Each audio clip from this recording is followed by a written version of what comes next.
That's right, music makers. We are going to start 2025 ridiculously strong by taking a look at the best wisdom from 2024 from loads of famous artists like The Dare, Gorillaz, CHVRCHES, The Voidz, and we'll also get a bit from Rubin, who's going to be the first tip. Slanjava, welcome to Whiskey and Synths. Let's get into it. So the first tip is going to come from this book from Rubin, who's a world famous music producer. And this one's really important for going into 2025, for you to stop comparing yourself to other artists. That is not what we want in your music, in your life. It's so easy to do on Instagram, on YouTube. Why am I not getting this? Why are they so much better than me? Blah, blah, blah. Right, this is what Rubin had to say about this. He said, music is not a competition. The goal is to express yourself, and you are totally unique. So therefore, comparison is redundant. So because you are a unique person, made up of all these cells and atoms that'll basically never be replicated again, you're one of a kind. And if music's goal is to express how you're feeling, how you experience the world, how you observe it, and that means like only you can do that way for you, and communicating that out is so powerful. And it means like don't compare yourself to other people, because it kind of is redundant. It doesn't make sense if the goal is to be unique and express your uniqueness. So Rick, really important one. Don't be comparing yourself to others in 2025. Let's get that out of the way straight away. One of the best tips going ahead this year. So this next one kind of leads on from the Rubin one, how don't compare yourself to others. Because sometimes you see other artists and you're like, oh my God, they're an overnight success. Oh, you know, how come they got that? They must have industry connections, or their daddy's rich or something. But the truth is, every overnight success is 10 years in the making. And it's a great saying.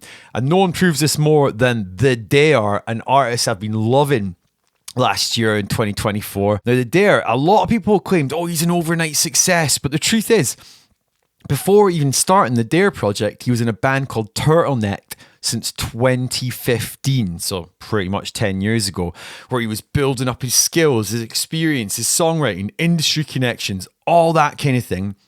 And then when he started the Dare, most people didn't see this, but he ran a weekly nightclub as The Dare called Frequencies, all around his job as a teacher. So can you imagine, around your normal job, are you doing a weekly thing you have to make very, very good and do it maybe over 2 years? So that's 52 times 2, so over 100 times in 2 years. Are you pushing yourself that hard? And I think it just shows that you need to put in the effort, the repetitions, the hours to get really good at what you do, build up those connections, and don't think, oh, they've been handed to on a silver plate, because probably they haven't. The truth is, they might have just outworked you a bit. So we shouldn't be comparing too much. But if we want to get into the nitty gritty with music, it goes right back. I'm sure you remember your first music lessons from your music teacher. Practice, practice, practice. And it is true. You got to practice your craft. You got to put in your 10,000 hours and get absolutely the best you can get at it. And there's no way you can learn something as good as by doing it, which is amazing. Just doing it, repeating it. And I think The Dare is a great example of that. And also another person who wanted to chip in that were Bicep, the electronic duo. They said perseverance is really important. Success often doesn't come fast. Take small, continuous steps. It can be a slow burn at first. Don't rush. Just be patient. And I'll add to that, and enjoy the process. Enjoy the small wins. Enjoy the small steps. For example, they had 155 demos for one album. And they said just because something doesn't work at the time doesn't mean it won't work in 6 months' time with a fresh perspective. So be patient, don't be comparing yourself to others, and put in the time to your craft. I mean, if you chose to do this, no one's holding a gun to your head being like, do music, dude. Like, play for me. No one's like making you do this. So like, if you've chosen to do it, you must enjoy it. So put in the hours of actually practicing your craft and getting better at it, and enjoy that time. And I think hopefully this tip from the Dare and the Bicep illustrate that. So we've had 2 good tips so far. No comparisons to other artists because it's redundant, because your job's to do you. No being like, oh, they're just got it handed on a plate. Overnight successes can take 10 years in the making. So put in your reps and hours and enjoy it. And this one is another core belief that's going to serve you so much as a music maker and creator in this year ahead in 2025 is trust in yourself and trust in your instincts. Now, CHVRCHES talked about this, the famous synth pop act, and they said, get your demo, so the rough sketch you made of a song or a track, into your main session when you're developing it. So it means like hold on to that good idea. And they had an amazing quote about it. I've got here, even if you spend 100 hours on a song, you have to remember what made it good in the first hour. So music making can be a long, complicated process. So having that original idea there is so important. And you have to deep down trust why that idea is good. You got to believe, even if you don't understand why you think that idea is good. And maybe there's little doubts creeping in, like, I'm not sure about that. If you really think there's something to it, even if you can't explain it, you know, because music's not a science, it's an art. It is unexplainable sometimes. So even if you can't explain it, but you can feel it, trust that. So, and the Voidz had something to say about that too as well. They said once they have a demo idea, they really try and hold on to it. For example, in Prophecy of the Dragon, Beardo, the guitarist, brought this demo and it was just done to this Lindrum 80s style beat, because I think he had the drum machine lying around and that's how he recorded it, but it had something to it. So they ended up using that in the final recording of the song, and they said it gave it almost a Run DMC times Aerosmith vibe. So they decided to keep it, and they said that's important to them as well, the original demos. So trust in your original spark of inspiration. Don't lose it in the hundreds of hours later, and keep that. And Rick Rubin actually had something to say about that as well.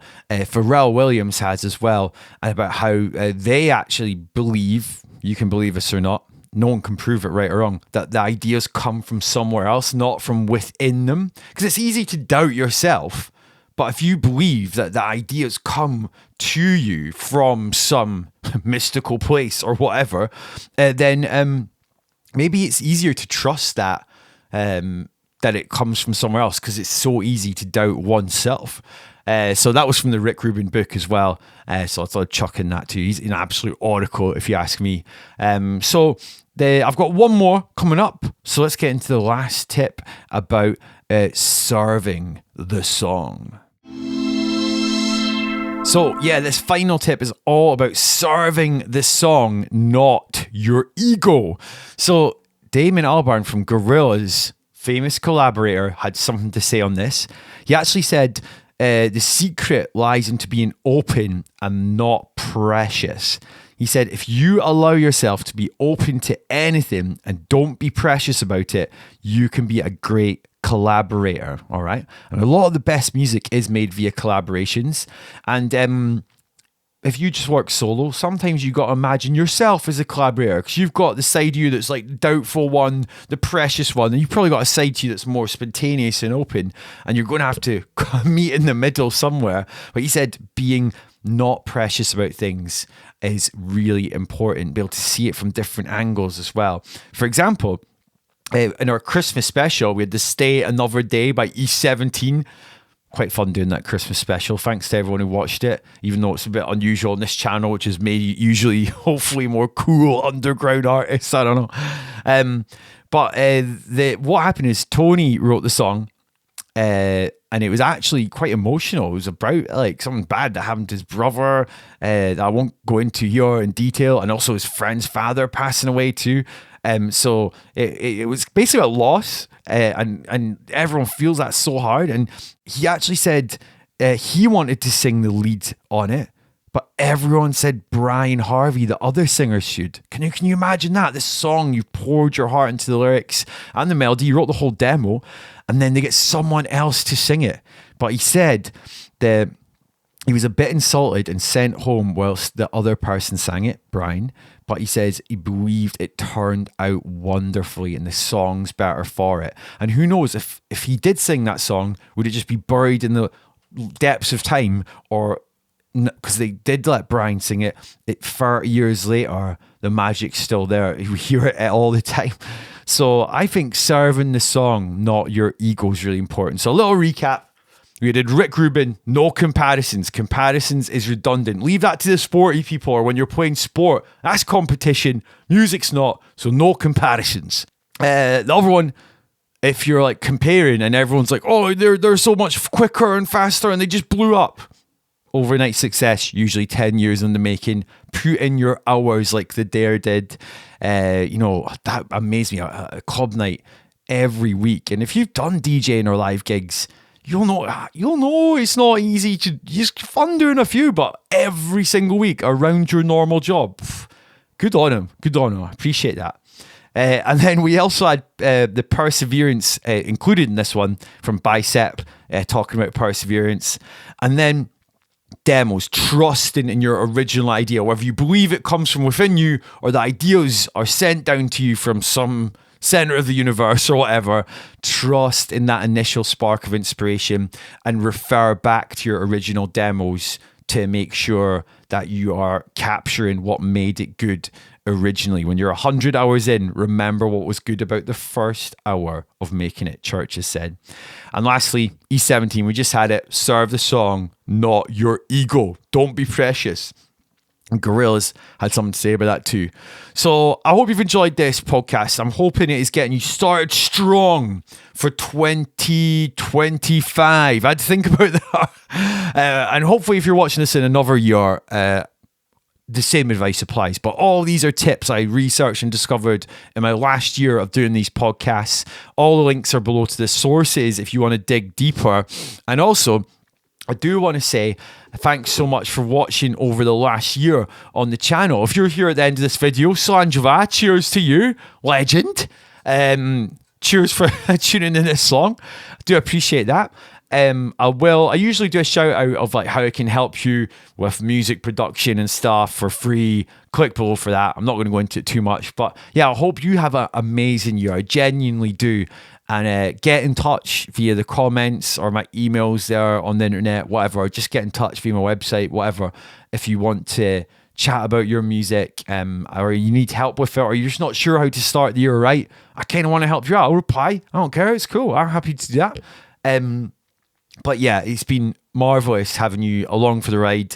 If you're interested, like the amount of people and audience this channel's reached doubled last year, which is great, and it hopefully means there's more people getting help and inspiration. And I also want to say thank you so much to all the awesome famous artists that did give interviews on YouTube or magazines or whatever, all the places I researched this and shared their process, and hopefully me distilling it down helps you. But do want to shout them out. And if you ever want to come on the podcast, Julian Casablancas or St. Vincent or somewhere else, LCD Sound System, we've not even done a video on them yet. I will have to.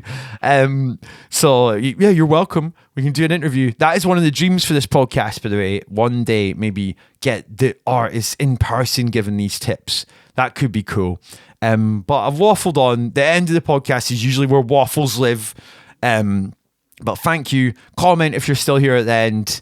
I appreciate you listening and or watching, and maybe it's time to close down that laptop or switch off your phone and go and make some music. All right, thanks so much for tuning in. I'll catch you later. Whiskey.